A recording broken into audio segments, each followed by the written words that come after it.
तेजस्वी का पुतला दहन आज आप लोग करने वाले हैं। हाँ, उनका विरोध होगा। आज सड़कों पर लोक जनशक्ति पार्टी रामविलास उनके इन शब्दों का जवाब देगी। तेजस्वी यादव जी को अब भी चेत जाना चाहिए। उनको अगर अपनी बातों में, अपनी भाषा में और अपनी नीयत में अगर बदलाव नहीं रखेंगे तो धीरे धीरे राजद का अस्तित्व बिल्कुल ही समाप्त हो जाएगा। अरुण भारती जी, एक सवाल यह है कि वो लोग कह रहे हैं कि जिन्होंने रामविलास पासवान की मूर्ति तोड़ी, फेंक दी, उनके गोद में जाकर के आज मंत्री बने हुए हैं और वो लोग इस तरह की बातें कर रहे हैं। सर, आरजेडी के विधायक कुमार सर्वजीत रामविलास पासवान को बेचारा कह रहे हैं सदन में, कैसे देख रहे हैं? स्वर्गीय रामविलास पासवान जी ने अपने राजनीतिक जीवन में हर तबके के लिए काम करने का प्रयास किया है। आप याद कीजिए, चाहे गरीब तबका हो, वंचित तबका हो, अल्पसंख्यक तबका हो, उन्होंने सभी वर्गों के लिए काम किया है।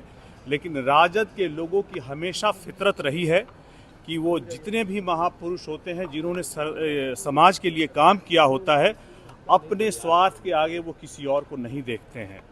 ऐसे में स्वर्गीय रामविलास पासवान जी के लिए इस तरह के शब्दों का उपयोग करना, सदन में, खास करके सदन में उनको इस तरह से भाषा की अपनी मर्यादा नहीं रखना, हमेशा इन लोगों का फितरत रहा है, इन लोगों का नीति और नियत रहा है।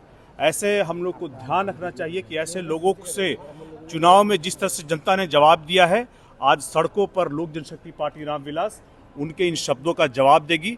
तेजस्वी यादव जी को अब भी चेत जाना चाहिए कि उनकी पार्टी जिस नीति और नियत को लेकर के चलती है, जिस तबके की बात करती है, वो उनको अगर अपनी बातों में, अपनी भाषा में और अपनी नीयत में अगर बदलाव नहीं रखेंगे तो धीरे धीरे राजद का अस्तित्व बिल्कुल ही समाप्त हो जाएगा जनता के बीच से। लेकिन सवाल है कि अरुण भारती जी, एक सवाल यह है कि वो लोग कह रहे हैं कि जिन्होंने रामविलास पासवान की मूर्ति तोड़ी, फेंक दी, उनके गोद में जाकर के आज मंत्री बने हुए हैं और वो लोग इस तरह की बातें कर रहे हैं। रामविलास पर बैसाखी पे चल रहे हैं चिराग पासवान जी आज जिस मुकाम पर हैं वो अपने पार्टी के संस्थापक, अपने पिता, उनके आशीर्वाद से और अपनी मेहनत के बदौलत है। जनता ने उनको चुना है, जनता ने उनको आशीर्वाद दिया है।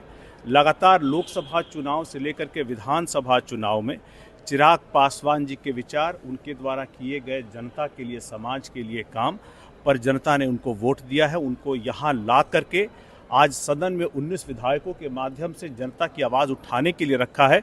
जो लोग यह सवाल उठा रहे हैं उनकी संख्या कहां से कहां तक आ गई है आपको भी पता है।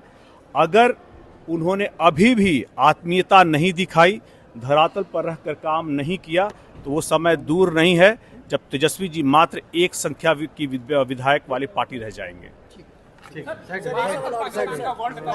कांग्रेस कर रही है कि एक तरफ युद्ध करती है, युद्ध की बात करते हैं और अब उसी के साथ मैच खेल रहे हैं। देखिए, भारत पाकिस्तान का जो खेल है ये दो देशों के आपसी जो आपस में प्रतिस्पर्धा होती है उसको लेकर के है।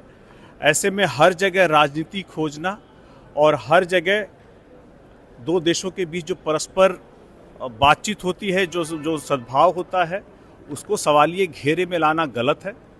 ऐसे में अगर भारत और पाकिस्तान, क्योंकि हर देश को ये प्रयास करना चाहिए कि उसके संबंध बाकी सभी देशों से कैसे हैं, उसको सुधारने पर विचार होना चाहिए। खेल उसका एक बहुत बड़ा जरिया है। ये आपस में लोगों को प्रतिस्पर्धा करने का, अपनी अपनी क्षमता दिखाने का एक बहुत बड़ा ये है, प्लेटफॉर्म है।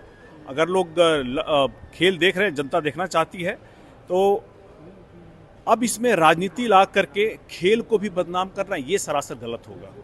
तेजस्वी का पुतला दहन आज आप लोग करने वाले हैं। हाँ, उनका विरोध होगा और खास करके जो जिस तरह से पार्टी लगातार, चाहे चुनाव में जिस तरह से चिराग पासवान जी की माता जी को अपशब्द कहना, प्रधानमंत्री जी को चुनाव में अपशब्द कहना, यह दिखाता है कि उनका वैचारिक दिवालियापन अब इस कदर पहुंच चुका है कि वो समाज के जो बड़े नेता रहे हैं, बिहार के जो बड़े नेता हैं, उनके प्रति भी अपशब्द, उनके प्रति भी नकारात्मक शब्द प्रयोग करने से उनको कोई परहेज नहीं है। और भारतीय, बिहार की राजनीति के लिए ये बहुत गलत संदेश है। इसको सही करना ज़रूरी है, इसलिए इस बात का विरोध प्रदर्शन सड़कों पर अवश्य होगा।